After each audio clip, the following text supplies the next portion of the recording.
NASCAR officials in each one of those, watching for 3 are the problems on the speedway.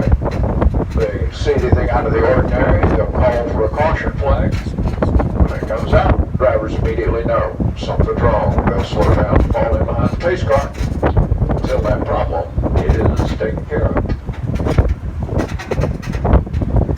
We are in turn 3. That is 31 degrees of banking you're looking at through turns 3 and 4. It's 2,600 feet around the 2 turns.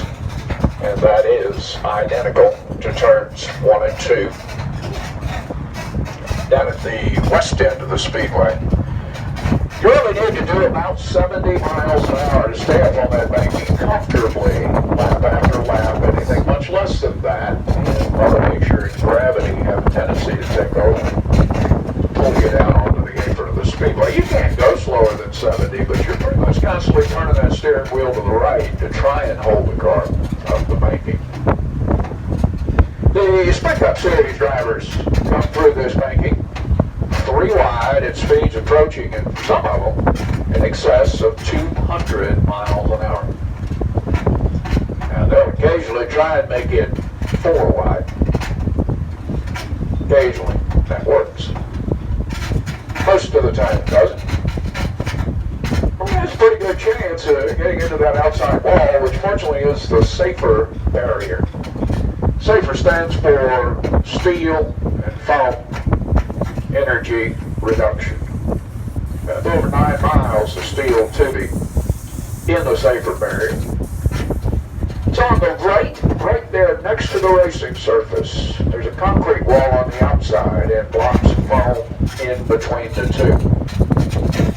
If the car gets into that SAFER barrier, steel tubing flexes, foam behind it gives way, and that greatly dissipates the energy from the impact.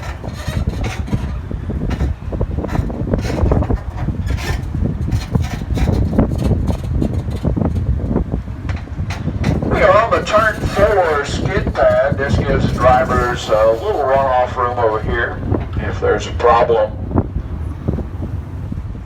coming off of turn 4 or headed down into the tri-oval section of the speedway.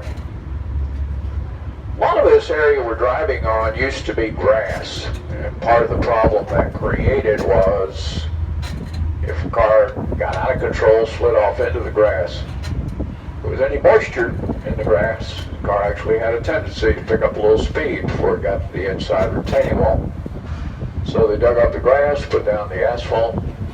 Now the friction from the tires sliding across the asphalt slows the car up a bit, and hopefully gives the driver a little better opportunity to get it back under control before getting to that inside wall.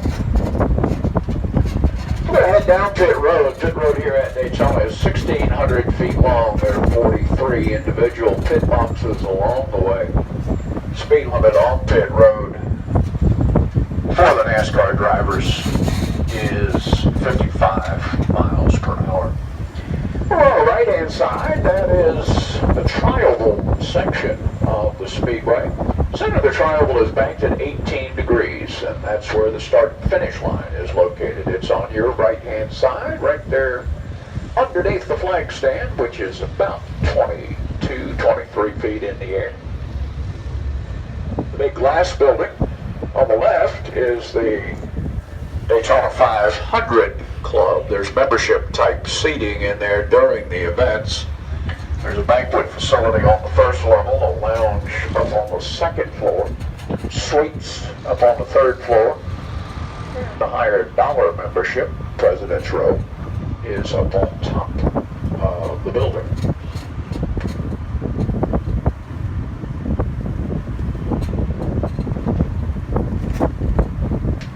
Alright, we have run the entire length of pit road. I'm gonna take you out here. Show you a couple of things here after we get off the pit road.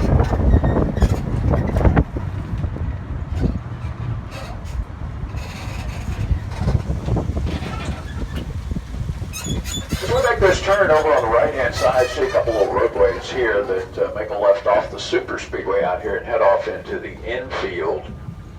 The smaller one on the left-hand side between the grass and the wall is the exit from pit road for the road racers. Those are actually entrances into the infield road course. A much larger one is the actual entrance into the infield road course. They follow that around and come back out at the exit of the road course and back up onto the banking down at the west end of the speedway in NASCAR Turn 1.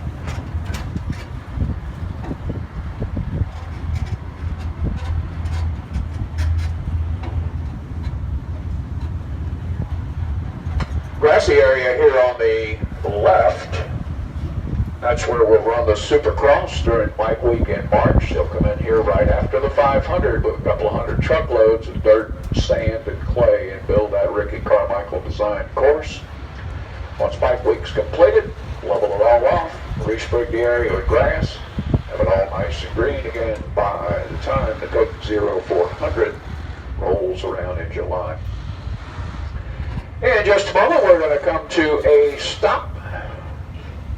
I'll let you off the left-hand side of the tram. We're going to make a stop at Gatorade Victory Lane. When we get to Victory Lane, if you have your cameras with you, you're welcome to go up and stand in front of the podium and have your pictures taken. There's also a professional photographer in there to assist you.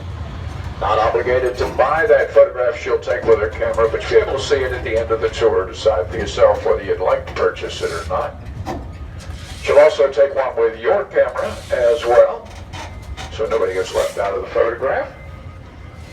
One camera per group if you would.